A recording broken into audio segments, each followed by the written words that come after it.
Gênesis, capítulo 19, versículos 17. Gênesis, escolhido Gênesis que é mais fácil para achar. Capítulo 19, capítulo é o número maior. Versículo 17.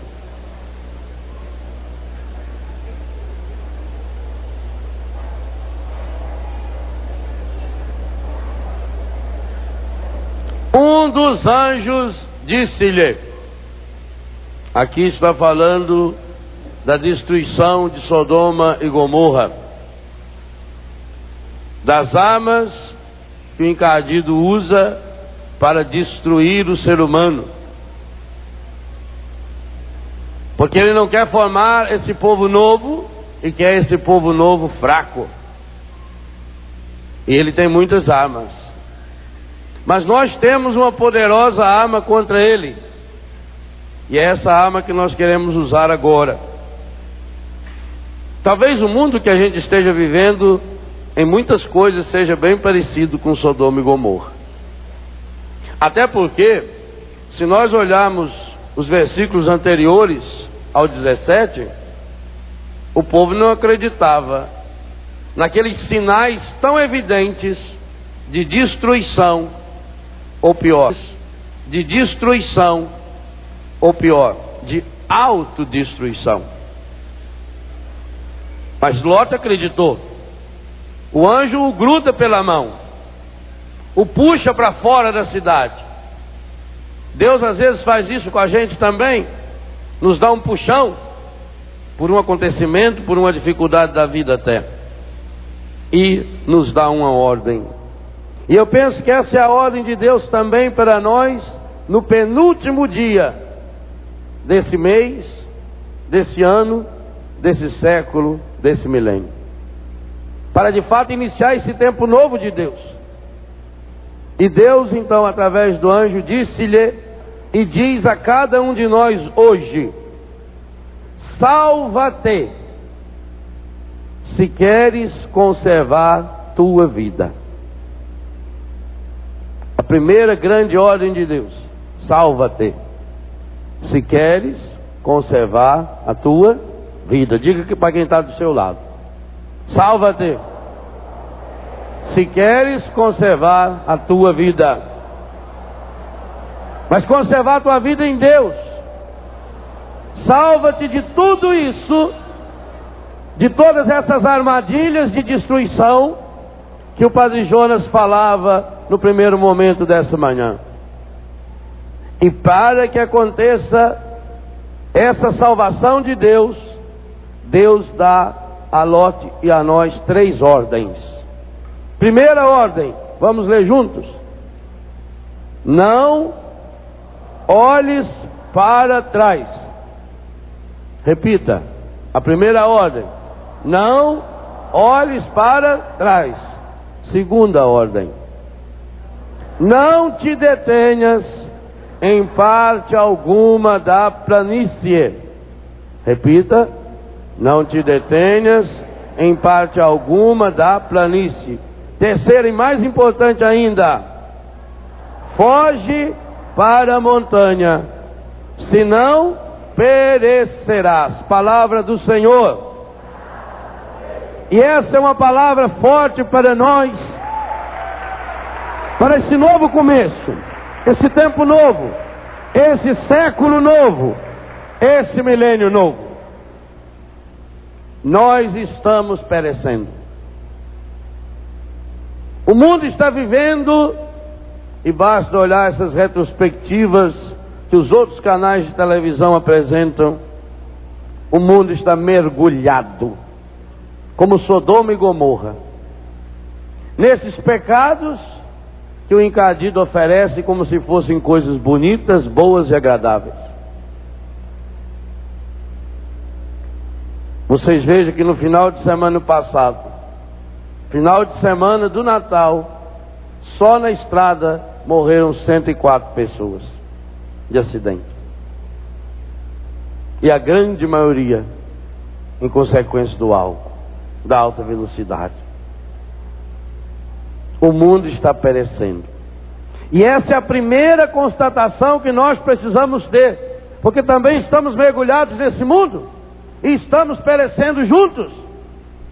A família está perecendo, a juventude está perecendo nas drogas, no álcool, no fumo, na prostituição. E Deus não quer que nós pereçamos. Talvez seja o momento de a gente gritar, como São Pedro e como os discípulos: salva-nos, Senhor, nós estamos perecendo. E Jesus estende a mão. Mas esse estender a mão de Jesus hoje, segundo esse versículo 17 do capítulo 19 de Gênesis, é algo dinâmico. E aliás, essa é uma constante na Bíblia inteira: acolher o novo de Deus. É impressionante que Deus só pôde realizar o seu plano na vida daquelas pessoas que tiveram a coragem de, esperando contra toda espécie de esperança, tiveram a coragem de acreditar no novo de Deus. Começa com Abraão, no capítulo 12 de Gênesis, um velhinho que já estava esperando a morte em Ur da Caldeia, tio desse Lote. Um homem que já estava com 90 anos. E nós sabemos que o velho gosta do lugarzinho dele. Aliás, a gente vai sabendo que a gente está ficando velho quando a gente começa a se acostumar. Só consegue sentar no mesmo lugar da sala. Tem o lugarzinho fixo à mesa, ali é o lugar dele, ó. Tem o xizinho para ele pisar lá, ó. Não consegue dormir mais fora do colchãozinho. Tem que viajar e levar o travesseirinho. Ó, a pessoa vai se acomodando. Isso é ser velho. E ainda, além de se acomodar, fica sempre pensando: ah, no meu tempo, antigamente era bom. Abraão era um velhinho, e Deus disse para ele: sai da tua terra e vai aonde eu te mostrarei. E ele acreditou e saiu. E quando Deus viu que ele acreditou, Deus disse: você vai ser pai. Ele até que chegou a acreditar mais ou menos, não. Mas a Sara, ela disparou a rir. Falei: esse anjo não conhece as coisas, não sabe. Eu já estou com 90 anos, 46 anos, 9 meses e 3 dias na menopausa, estéril. Tanto que ela deu a empregada para fazer o serviço. Mas acreditou no novo. Lote acreditou no novo. No começo ele também resistia. Queres salvar a sua vida? E ele disse: eu quero.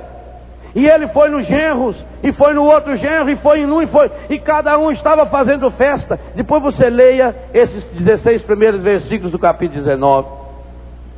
Eles estavam preocupados, eles queriam era mais festar, eles queriam fazer baderna, eles não estavam preocupados com o fim, que nada. Lote estava vendo por esse caminho que o mundo estava indo, Sodoma e Gomorra só podia ser destruída. Eles estavam acomodados. E ele não era mais novo, não. Ele já era avô. E Deus lhe deu essa primeira grande pergunta de Deus para Lote. Eu creio que seja a pergunta de Deus para cada um de nós hoje. Você quer de fato salvar a sua vida, mas para valer? Ou ainda quer continuar entrando no novo milênio como esse cristão samambaia? Cresce que é uma coisa medonha, mas não serve a nada. E ainda enche a terra de acidez.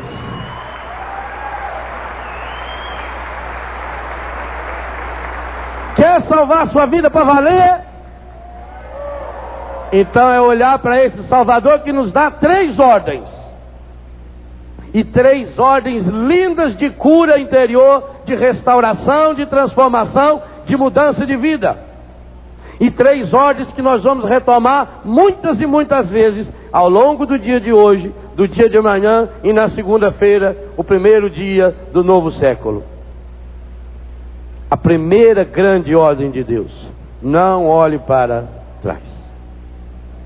Ah, meu irmão, minha irmã, como nós somos apaixonados pelo passado. Tanto faz ser o passado bom, e pior quando é o passado ruim. Todo ano lá em Santa Catarina, esse ano não vou fazer porque eu não estou lá, saí de lá hoje às 7h40 da manhã, mas já fizemos a bênção do calendário. Nós fazíamos na data de hoje ou de amanhã a queima do calendário. Cada um levava um calendário do ano 2000 e nós íamos tentando olhar para aquele calendário e vendo as coisas ruins, as coisas negativas que nos aconteceram. E naquele calendário tentávamos relembrar o calendário do ano 1999, 98, 97, 90, 80, o ano que você nasceu para cá. E pedia para você escrever lá em cima daquele calendário o ano que você nasceu. E depois a gente impunha as mãos sobre esse calendário e queimava o calendário. A coisa que o encardido mais gosta e mais sabe fazer é ficar preso ao passado. E por isso que as pessoas que se deixam conduzir por ele são pessoas que vivem no passado. São pessoas que vivem olhando para trás. Estão sempre com saudade do que já foi. Pior ainda, não conseguem esquecer o passado. Tem uma memória impressionante. Parece que come mortadela dia e noite. Diz que mortadela é feita com carne de cavalo morto. A pessoa tem aquele dom de ficar remoendo o passado. Ah, porque no dia 14 de novembro de 1938, às 3h15, lá embaixo daquela árvore você falou isso para mim. Como as pessoas gostam de tratar o passado com carinho. Chega de noite e fica relembrando o passado. Por que ele foi falar isso para mim? Não, até a minha hora que eu encontrar ele vai vir, aí eu vou falar. E fica ensaiando o discurso. Quando o marido chega e ela pergunta por que ele está atrasado, a hora que ele começa a explicar, não escuta. Ela está preparando o que vai falar a hora que ele parar de falar. E vai guardando tudo no calendário. Vou anotando, isso aqui é importante guardar. Xingou eu. Falou mal de eu. Como é que uma pessoa dessa pode ser feliz? Não olhe para trás. A mulher de Ló olhou para trás, aconteceu com a coitada. Virou uma estátua de sal. Estátua é coisa parada. É coisa que não tem vida. Eu conheço um monte de gente estátua. Você não conhece? Aqueles maridos que chegam em casa, sentam na frente da televisão, parece uma estátua. Você fala com ele, aham. Pode parar de falar aham, que eu não estou conversando com você, já faz meia hora. Ó. Jovem estátua, pega um jovem chapado, e aí como é que você está? Eu tô bem, tô legal, tudo legal. Mulher estátua, toma aqueles remédios de louco, para amansar doido, ele pega dose menor. Só toma 2 anafranil de manhã, 1 Lexotan de tarde, 3 Prozac de meio-dia. A pessoa vira estátua. Vai ficando abobada.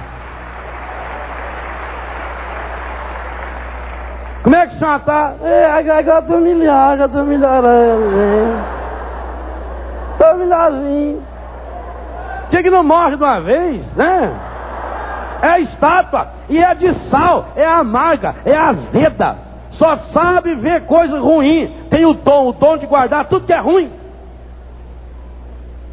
Da sua vida e da vida dos outros. e vive amargurando. Como é que você está? Você pergunta como é que vai, ele conta como é que vai. Deus o livre. Aí o pior é que você, por educação, fala, vai lá em casa uma hora, e ele vai. Vai e fica, olha, igual a visita de Maria e Isabel, 3 meses lá, só que fica lá. Não olhe para trás. Por que você não é feliz? Porque está preso ao passado. Ah, padre, que eu fiz isso, eu fiz aquilo, padre, aquilo me doeu tanto que eu fiz para ele, padre. Eu cuidei dele, e eu fiz isso, e eu ajudei ele, padre. E ele falou mal de mim, padre.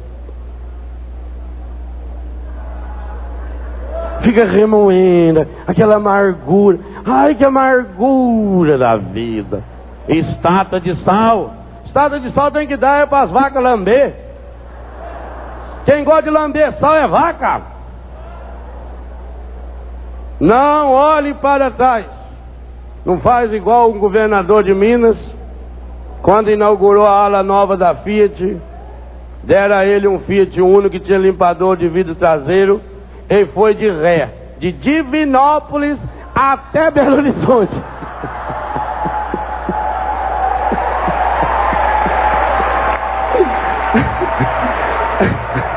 Foi de ré.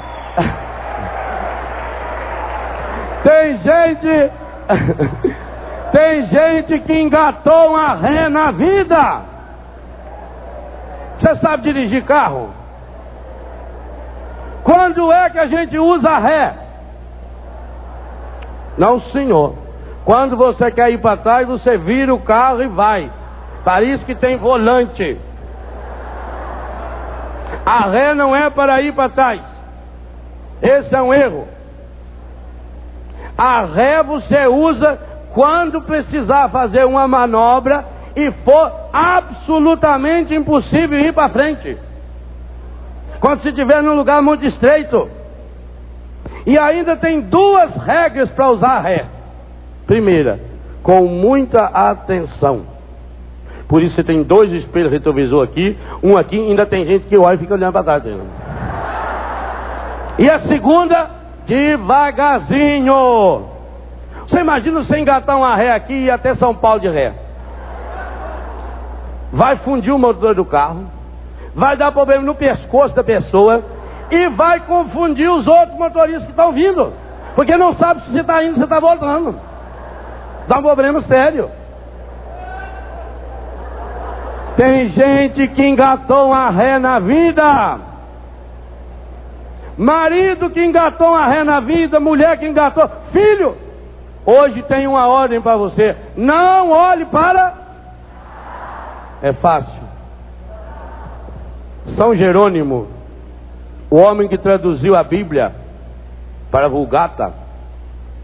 São Jerônimo viveu 27 anos numa gruta chamada Gruta de Santa Catarina, que fica embaixo da Gruta de Belém, lá onde Jesus nasceu. Imagina que aqui é uma gruta, aqui embaixo outra, assim. Lá nessa gruta ele viveu 27 anos. Jerônimo era um homem rico, um homem bonito, largou tudo por Deus. Um homem de uma inteligência, imagina, para traduzir a Bíblia, para ir catando os pedaços com língua grega, partes em hebraico. Um homem de uma cultura fabulosa. Todos os dias Jerônimo rezava, porque Jerônimo queria ser feliz, mas ele não conseguia ser feliz, ele não tinha aquela paz interior. E ele perguntava para Deus: meu Deus, por que eu não consigo ainda ser feliz, ser esse homem livre que eu quero ser? E Deus diz: Jerônimo, você precisa me entregar a coisa que você mais ama. E Jerônimo ficava pensando: mas o que será que eu mais amo? Minhas roupas, eu não amo mais minhas roupas, eu uso esse hábito simples.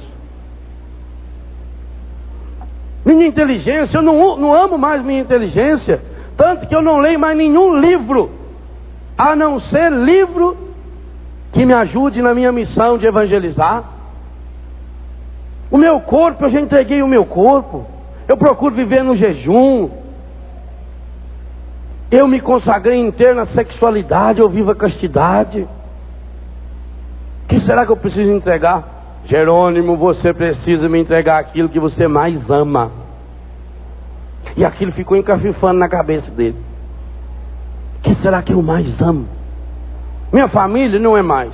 Riqueza, eu já renunciei a tudo. Ele vivia numa pobreza extrema, naquela gruta. Vivia quase como um João Batista, no jejum. E quando ele vinha com essa conversa para Deus: Senhor, eu queria ser um homem livre, eu queria ser um homem feliz, entrega-me aquilo que você mais ama. 27 anos depois ele descobriu. Quando o Espírito Santo falou ao coração dele: Jerônimo, entrega-me o seu pecado. Gente, você já observou que coisa absurda que o encardido faz com a gente? O encardido é tão terrível que ele faz você amar o pecado como a coisa mais importante do mundo, tanto que você protege o pecado mais do que protege a sua vida. Tem gente que guarda o pecado há anos, tem gente que tem cofre lá dentro do coração e ainda arruma esse serviço de segurança, tudo com aqueles monitores para ficar vigiando, para que o pecado não foge do coração. Tem gente que está com 40, 50, 60 anos de idade e está guardando o pecado de quando tinha 5 anos, que nem pecado era, mas que se tornou num pecado, que acabou virando um vício. Lá em Betânia há poucos dias, e vocês verão esse testemunho na semana que vem, no dia 7 e no dia 8, no programa Resgate Já. O meu filho mais velho, ele é mais velho que meu pai. Ele tem 76 anos. Ele fumava desde os 8 anos de idade. Portanto, fumou 68 anos. Aí chegou em Betânia. Aí viu lá uma placa bem grande em Betânia: não é permitida a entrada, nem a entrada mais, e o consumo e o uso de cigarro. Pegou o fumo que ele tinha, o cachimbo, o resto de cigarro, entregou para a Margarida: ô mãe, está aqui. Sim, vô. E o senhor não está tendo vontade? Eu devia ter largado antes, padre. Agora eu encontrei Jesus.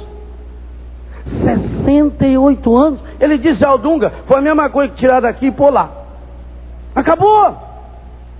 Você consegue fazer isso com o seu pecado?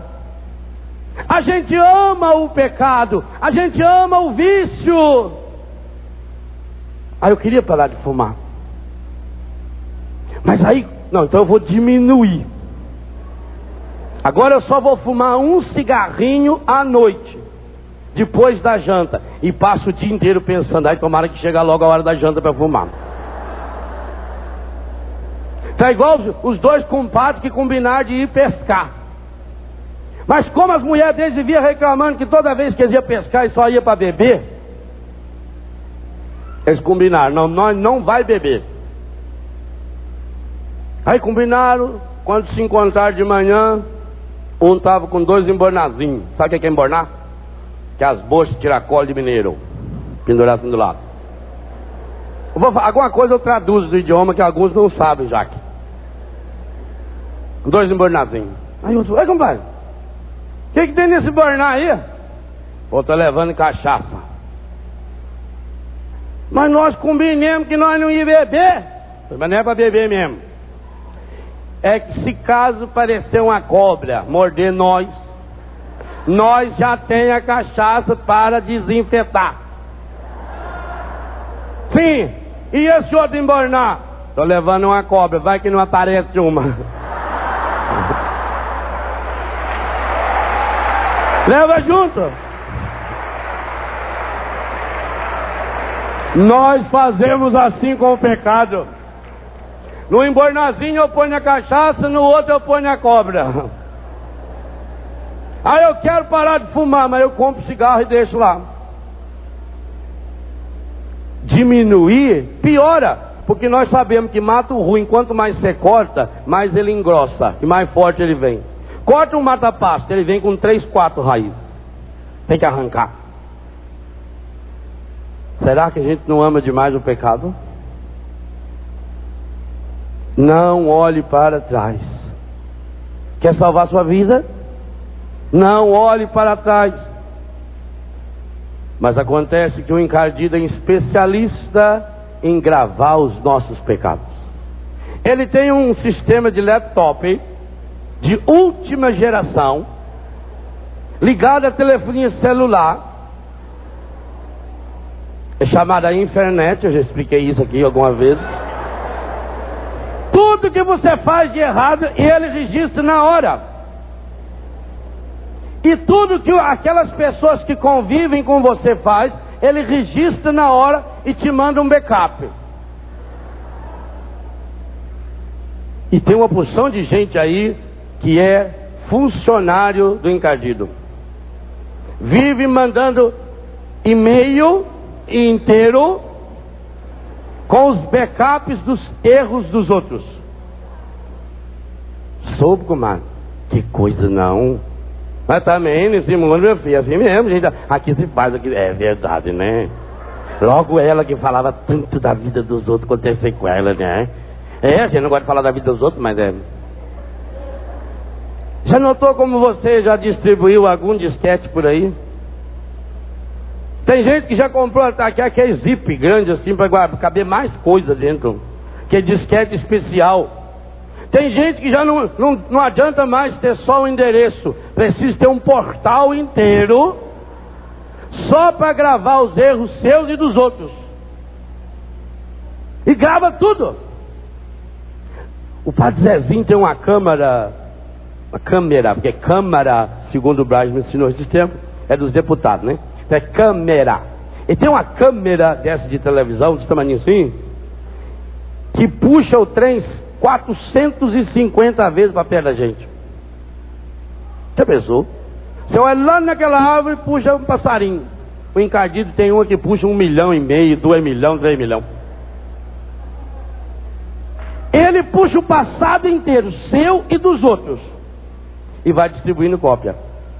Para quanto mais pessoas ele conseguir. Ele tem jornal inteiro a serviço dele, televisão inteira a serviço dele, revistas especializadas a serviço dele, só para falar mal, para divulgar erro, para fazer fofoca da vida alheia. Está vendo como não é fácil deixar o passado?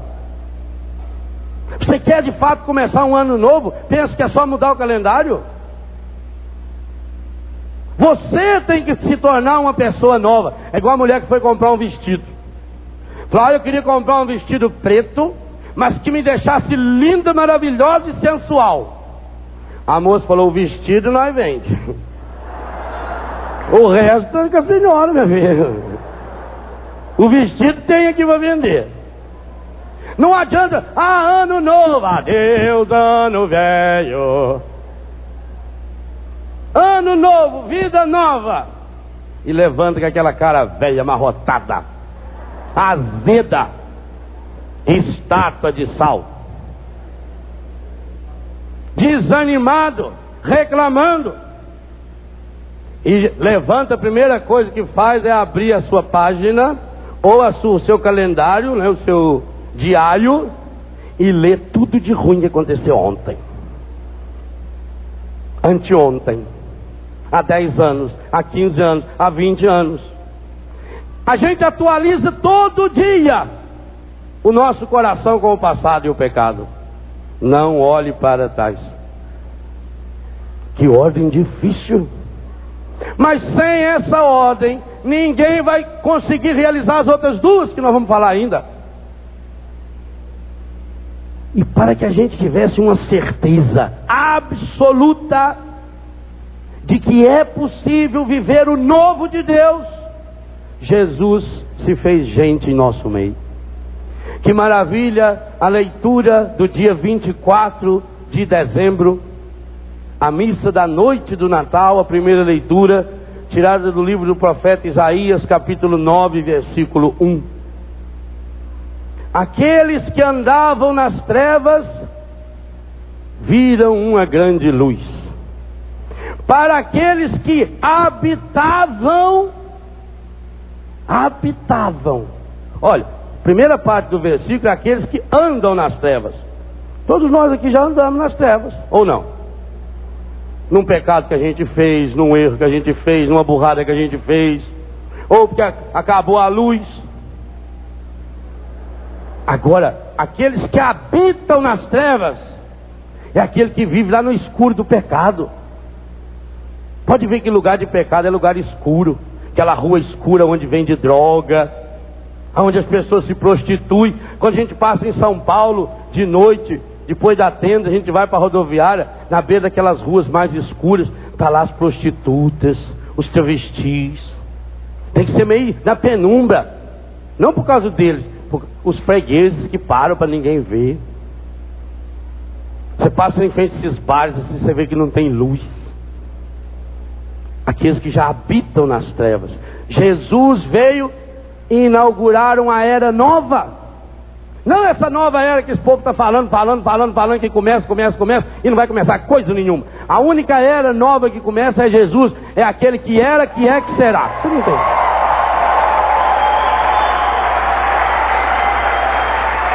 É o novo. E o evangelho do dia 25, a missa do dia, João capítulo 1, versículo 1 a 18, no versículo 14, o verbo de Deus se fez carne. E observem que o verbo é o mesmo. A primeira leitura da missa da noite, aqueles que habitavam nas trevas. Nós. Jesus vem e habitou entre nós. Jesus é o contrário de tudo quanto é religião. Leiam as outras religiões. Eu posso falar isso de cadeira, porque eu sou professor de cultura religiosa. Já dei esse curso em vários anos, tanto na faculdade em Pinda como na faculdade em Brusque. Todas as religiões, a gente vê as pessoas, o devoto, o fiel, ele tem que lutar muito para Deus ouvir a oração dele. E ele tem que ficar um mês fazendo isso, outro mês fazendo aquilo, e ele tem que fazer isso, para tentar chamar a atenção de Deus, para ver se Deus olha para ele. O cristianismo é uma religião do absurdo. No cristianismo, ao invés do ser humano ficar chamando Deus, é Deus que vem e entra na nossa história e assume essa nossa história, não assume o pecado, mas assume a consequência do pecado. São Paulo aos Filipenses vai dizer: ele não se apegou ociosamente à sua condição divina, mas tornou-se escravo, servo obediente até a morte e morte de cruz. O maior milagre, a maior revolução de todas as revoluções da história é o versículo 14 do primeiro capítulo de São João. O verbo de Deus se fez gente. E o grego usa o termo sarx, que significa gente, carne, gente fraca, gente que fica doente, gente que tem problema, gente que tem dificuldade. Jesus não veio fazer uma visita, ele não veio de helicóptero, não. Não é igual quando dá uma enchente, o governador vai lá ver, aí vem de helicóptero, olha, tá com problema lá, o problema é lá. Jesus não veio fazer uma visita de ET, não. Por isso que eu não acredito em ET. Vê quanta bobagem. Esses dias eu li uma matéria de uma pessoa aí, não vou citar nome, que diz que vê duende. Quem tem olho doente só pode ver duende. Não tem outro jeito. Tem gente que vê ET, mas não vê o vizinho, não vê o pai, não vê a mãe, não vê o irmão. Mora na mesma casa, mas não se vê. Aí fica vendo ET, fica vendo luz no céu, que já está alucinado dessas trevas. Jesus, ele não é um ET que baixa o disco lá e vem, eu sou Jesus, eu vou salvar vocês, e joga uma corda lá do disco para nós. O verbo de Deus se fez carne e habitou. Habitou também vem de hábito, de vestir roupa. Habitou também, hábito é o princípio do vício. Jesus entrou nos nossos. Por isso que São Pedro vai dizer: sobre si ele carregou as nossas enfermidades. Para que o ser humano acreditasse nesse novo, Jesus é a boa nova. E que boa nova é essa? Que boa nova é essa que nos faz de fato não olhar para trás? A boa nova é que Deus é Pai. Que Deus é um Pai que nos ama desesperadamente, que nos ama a ponto de entrar na nossa história e ficar nessa história eterna e perpetuamente conosco. Que o ser humano é a obra mais prima de Deus, que o ser humano não nasceu para ser essa estátua de sal, para viver parado, que o ser humano tem vida, que o ser humano é salvo. E Jesus não falou isso só num belo discurso, num sermão, não. Ele falou com a vida. Por isso que as mais belas passagens da Bíblia, aquelas que mais emocionam o nosso coração, são os encontros de Jesus com os grandes pecadores.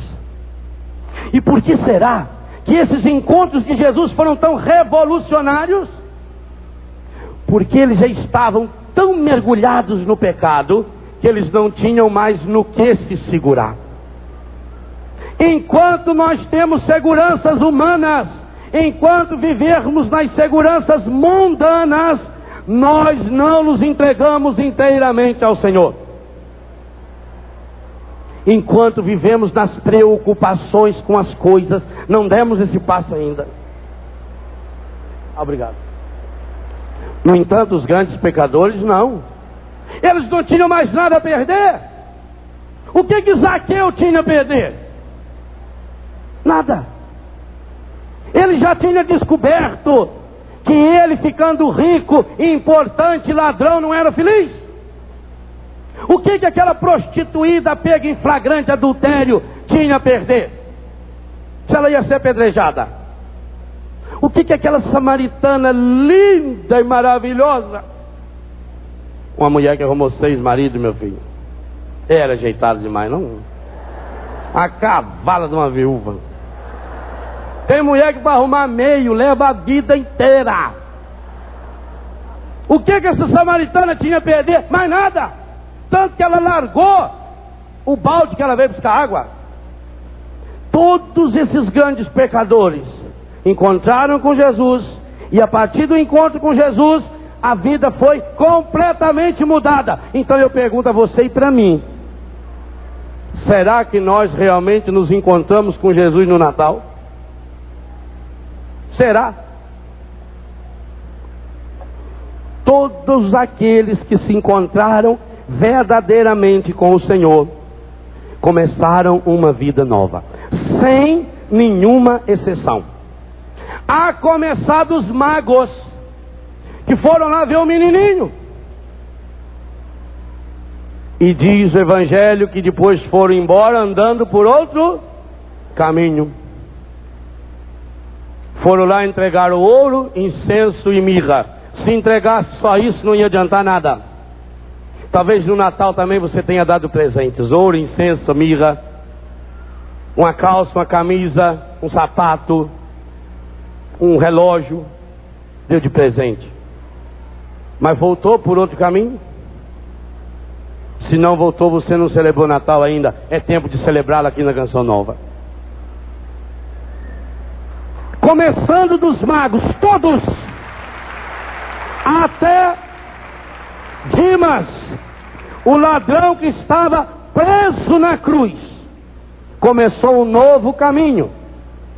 Quando falou para Jesus: lembra-te de mim quando estiver no seu reino. E Jesus disse: hoje estarás comigo. Hoje, não é ontem, não é amanhã, é hoje. Estarás comigo no paraíso. Hoje. Esse hoje é hoje. É Kairos. É tempo de Deus. Esse é o dia que o Senhor nos fez. Dia de alegria e de júbilo. É Kairos. É agora. O tempo de Deus é agora. Todos aqueles que se encontraram com Jesus voltaram para suas casas curados, restaurados, transformados. Meu irmão, minha irmã, se isso não aconteceu conosco ainda, é porque estamos sendo cristãos samambaia, é porque ainda não tivemos esse encontro pessoal com o Senhor e estamos olhando para trás. E quem olha para trás vai virar essa estátua de sal. E Ló levou tão a sério a ordem de Deus, que ele não olhou para trás, nem quando a mulher dele caiu e virou uma estátua de sal. Padre, eu queria ser isso, mas a minha mulher é ruim. Larga essa estátua então para trás. Mas para Deus. Se ela tiver que transformar em sal, meu filho, 2 tempos Deus vai dar um clique nela. Agora, se você for um homem cheio da água viva do Espírito Santo, joga água nesse sal que derrete esse sal.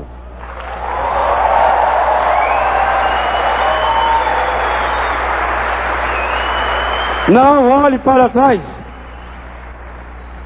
Por isso que Jesus jamais fez sequer uma pergunta para qualquer pessoa sobre o seu passado. Isso aí me impressiona. Cada vez eu fico mais apaixonado em Jesus. Por que ele nunca fez? Será possível, gente, que foi só um esquecimento dele?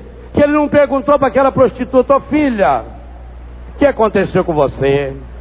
Teve algum problema na infância, na adolescência? Algum namorado abandonou você? Está com algum problema psicológico? Por que você estava atrás da moita, filha?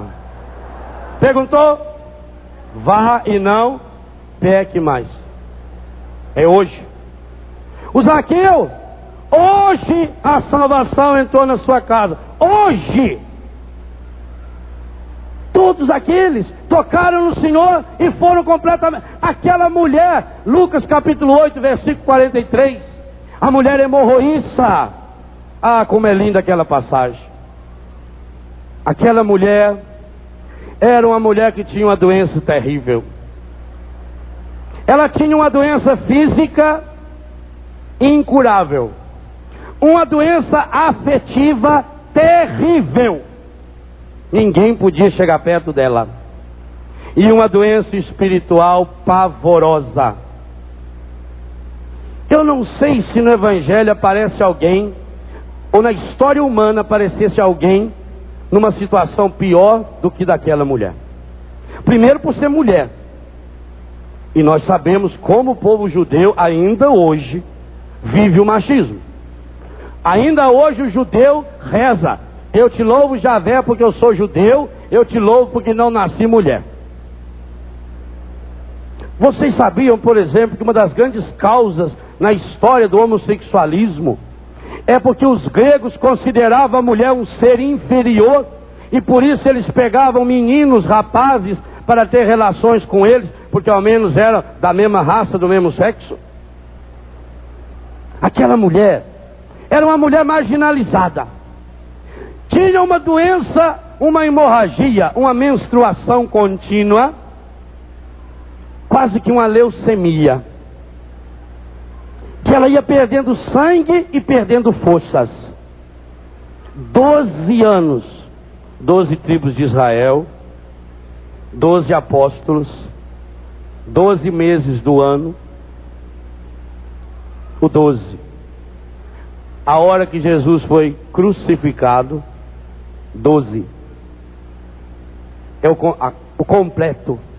O número daqueles que serão eleitos no reino, 12 vezes 12, os 144 mil. Aquela mulher fazia 12 anos que sofria de uma doença terrível. São Lucas diz que ela tinha gasto todos os seus bens, tudo com os médicos, já cumprindo aquela grande profecia de Eclesiástico 38. Se você pecar, você vai acabar caindo na mão do médico. Está escrito lá. Tudo que ela tinha, então não tinha mais esperança nenhuma. Fisicamente, imagina a fraqueza. Uma pessoa que perde sangue todo dia, 12 anos. Economicamente não tinha mais nada. Fisicamente miserável. Afetivamente, quando a mulher estava menstruada, ninguém podia chegar perto dela. Tudo que ela tocasse se tornaria impuro, inclusive o marido. Os filhos, ela não podia fazer comida, ela não podia tocar na roupa dos filhos. Se ela fosse solteira, ela não podia mais namorar. ela não podia cumprimentar um irmão, ela não podia ir num velório, ela não podia ir na sinagoga, ela não podia ir em lugar nenhum. Era pior do que uma leprosa que tinha que sair berrando para a rua. E quando o povo via que ela estava vindo, todo mundo abria um caminho enorme, numa distância. Por isso que ela chegou em Jesus, né? Porque quando o povo viu, já foi todo mundo, dá um passinho para frente aí, um passinho para frente aí.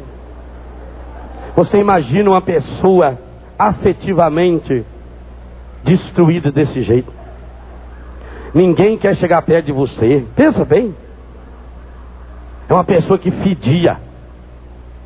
Ninguém queria essa mulher. E nós sabemos que na época de Jesus não existia ainda os recursos da higiene íntima que existem hoje. Nem os recursos da facilidade do banho. Então ela era uma mulher que fedia do seu pecado.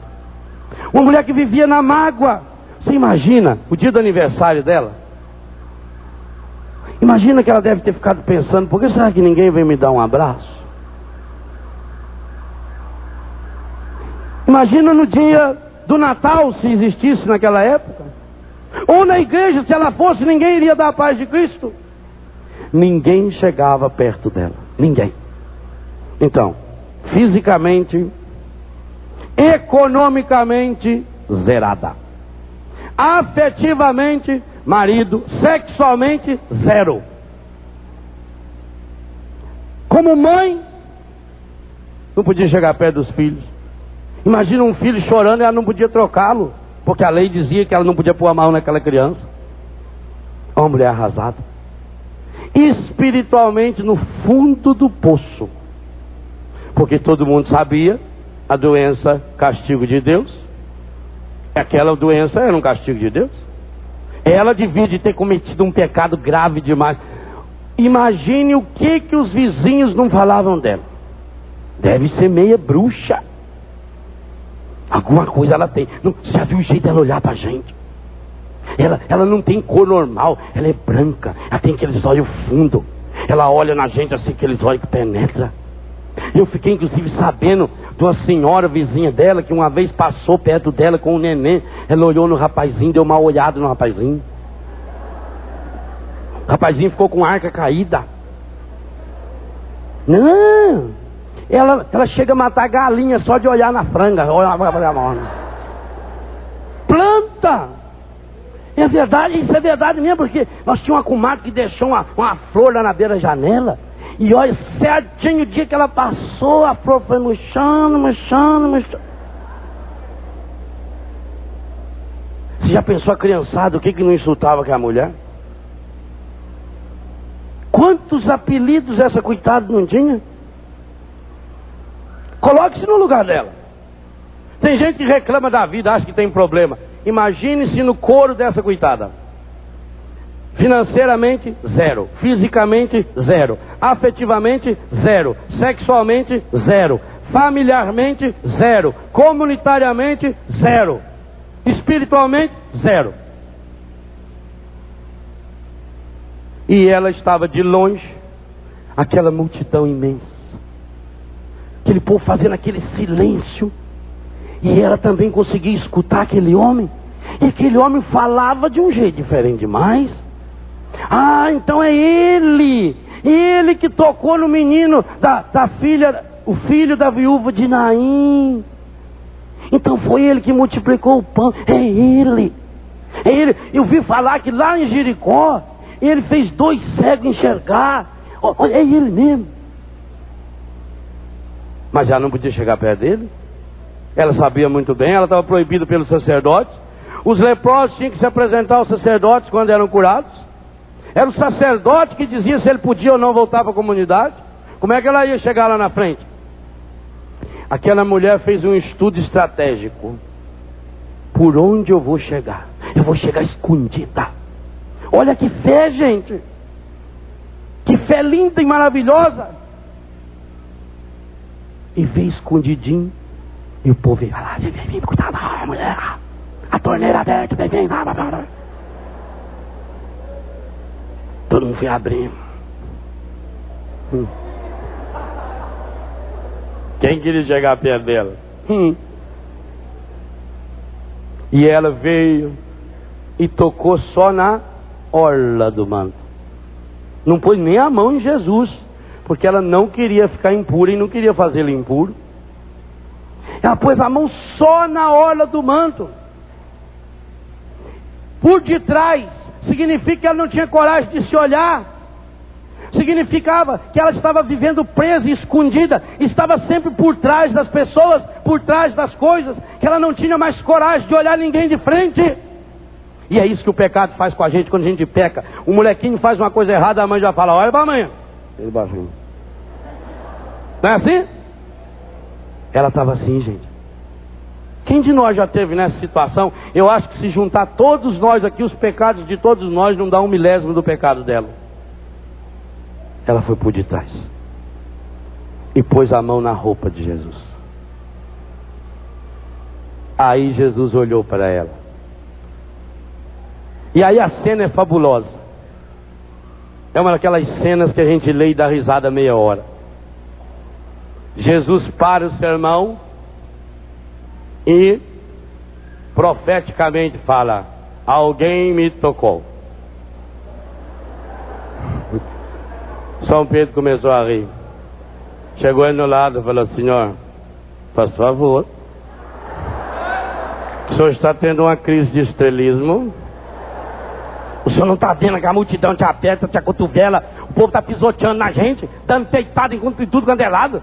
E o senhor agora vem perguntar quem foi que te deu uns barrãozinhos. Faz favor. Jesus olhou para Pedro, pensou, mas não falou. Pedro, querido. Sabe quando fala aquele querido, mas que quer dizer outra coisa? Estimado. Eu não estou perguntando quem foi que deu um esbarrãozinho em mim. Isso eu já estou cansado, Pedrão. Gente esbarrando em mim tem para todo lado, tá assim, olha. Eu estou perguntando quem foi que me tocou. E aí a mulher levantou o dedo. Ele já sabia direitinho. Já tinha visto no retrovisor ali, ela lá. E ele viu que ela estava vindo, não porque ele tivesse a capacidade de enxergar para trás, pela reação das pessoas que estavam na frente. É igual quando fica andando um aqui atrás.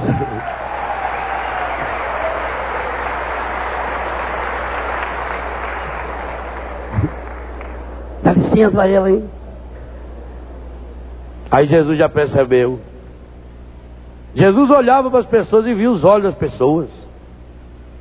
Jesus era um especialista no olhar. Ele olhou para o jovem rico e amou. Ele olhou para Pedro e Pedro olhou para ele e já sabia tudo. Quando ele olhou no povo, no olho daquele povo que estava logo ali na frente, e começou a ver aquele povo ficando branco, nervoso.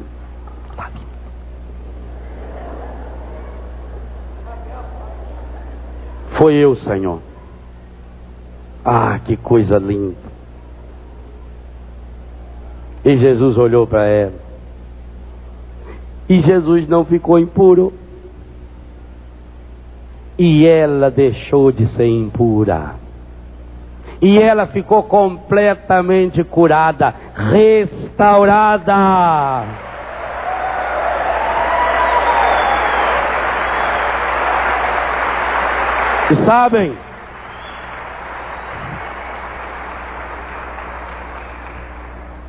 E sabem, por que ela teve que perder tanto sangue?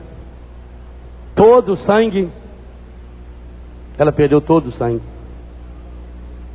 para que a partir daquele dia um sangue novo começasse a circular nas suas veias. A vida está no sangue. Os 12 anos dela significa o tempo que ela foi levando para ir deixando o passado, para ir deixando o pecado. Talvez ela tivesse tido uma vida irregular. Talvez ela até tivesse se contaminado com uma doença sexualmente transmissível. Talvez até ela sofresse de uma espécie de AIDS, de uma leucemia. Mas ela não foi buscar mais as soluções humanas. Ela já tinha gasto tudo. Ela não foi buscar fazer um transplante para aquela leucemia, pedir para a mãe dela arrumar um homem para ter filho com ela, para fazer um transplante da medula dela. Teve que escorrer todo o sangue velho. Como a galinha que a gente corta o pescoço da bicha para escorrer tudo quanto é sangue, você pegar o sangue e depois fazer o molho pardo. Aquela mulher levou 12 anos. E você já levou quanto? Quantos de nós aqui estamos há 12, há 15, há 20, há 30 anos na hemorragia do ódio, na hemorragia do pecado, na hemorragia da mentira, na hemorragia das drogas, na hemorragia da prostituição, na hemorragia da violência, na hemorragia da mentira, na hemorragia do pessimismo, na hemorragia das máscaras de um farisaísmo, e nos contentamos em tocar e ser tocado e ser aplaudido pelo mundo. É preciso escorrer esse sangue velho, esse sangue contaminado pelo ódio, pela mentira, pelo pecado, pelo egoísmo. É preciso abrir-se inteiro. Metanoia, conversão, é pegar, partir o frango. Por isso que para comer frango tem 2 processos. Primeiro, arrancar as penas. Pena é aquilo que está de fora, é o mais fácil. São os nossos vícios, as aparências. E depois é preciso partir o frango e tirar as entranhas. E tirar para fora aquilo que está escondido lá dentro. Aquela mulher tirou as penas e as entranhas ao longo desses 12 anos. Ela foi perdendo tudo. Tudo que ela tinha, ela gastou. Graças a Deus não gastou a esperança que a fez ao menos caminhar na direção certa uma única vez na vida. Hoje pode ser esse dia na sua vida, na minha vida. Deus não nos trouxe aqui à toa. Quanta gente vai começar o ano na praia dando 7 pulinhos, pulando as 7 ondas. Nós aqui queremos pular e pular muito, é com os 7 dons do Espírito Santo, mas pular para valer.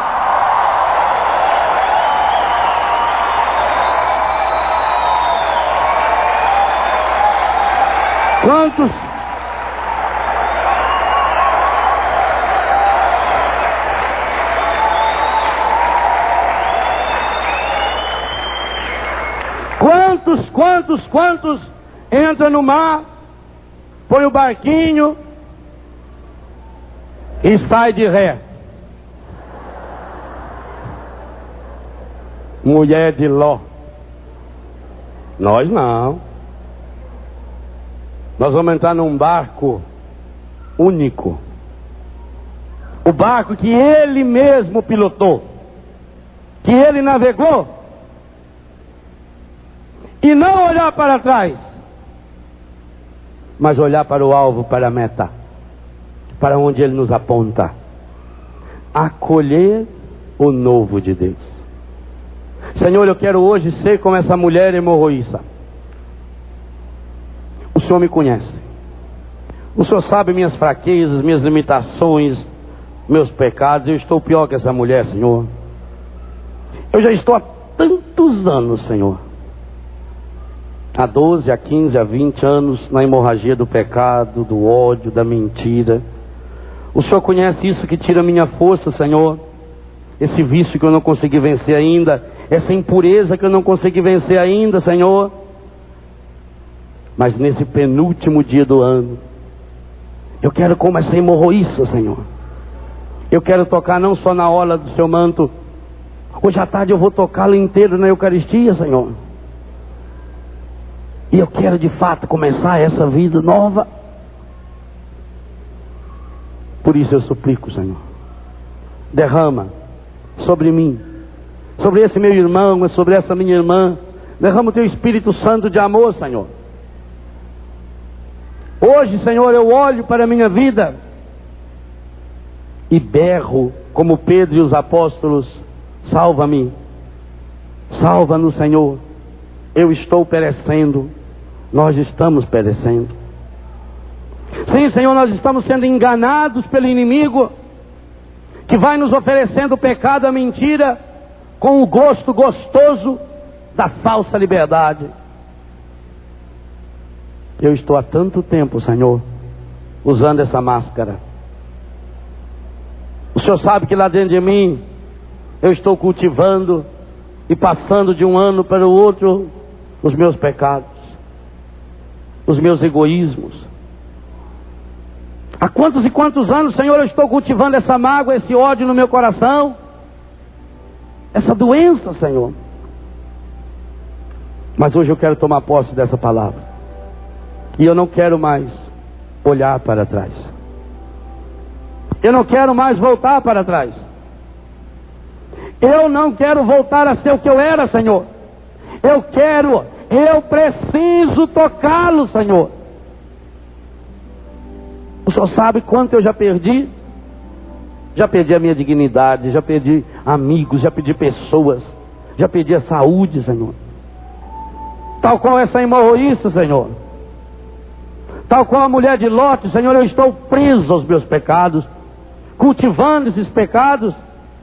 Senhor, olha o absurdo, eu cheguei a trazer esses pecados aqui para a Canção Nova, Senhor. Lá na minha barraca, Senhor, eu trouxe pecado. Eu trouxe cigarro escondido, eu trouxe bebida, eu trouxe camisinha. Mas esses até que não são tão fortes, Senhor. O pior é aquele que eu trouxe aqui dentro. O ódio que eu trago, a mágoa da minha mãe, do meu pai, do meu marido. Eu vim com raiva porque aquela pessoa, meu marido, meu filho, a minha mulher, meu pai, que eu queria que viesse, não vieram, eu vim para cá com raiva deles. Eu cheguei a desejar que acontecesse o mal para eles aprenderem, Senhor, que eles tinham que vir. Senhor, eu estou cultivando tanta bobagem no meu coração. Mas hoje eu quero me entregar inteiro a Ti. Eu quero me despir de tudo isso, Senhor. Choveu agora há pouco. O barro está molhado, Senhor. Eu quero ser esse barro molhado. Nas mãos desse oleiro. Esse oleiro que molda, que modela esse barro. Eu quero ser esse vaso novo, Senhor. Para acolher, eu quero que o meu coração seja esse vaso novo para acolher esse ano novo. Esse presente novo do Teu amor, essa novidade absoluta, Senhor.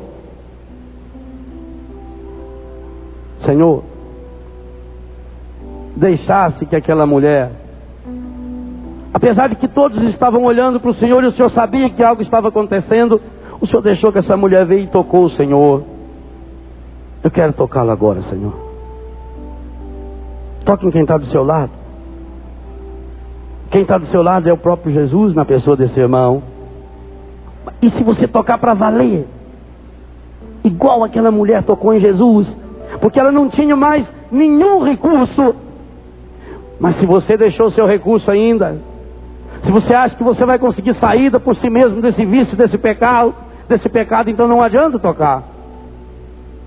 Mas se você quer ser esse povo novo de Deus, esse povo que não é mais escravo no Egito, nem escravo em Sodoma, nem em Gomorra, nem na sua cidade, nem na sua casa, toca e peça: cura-me, Senhor.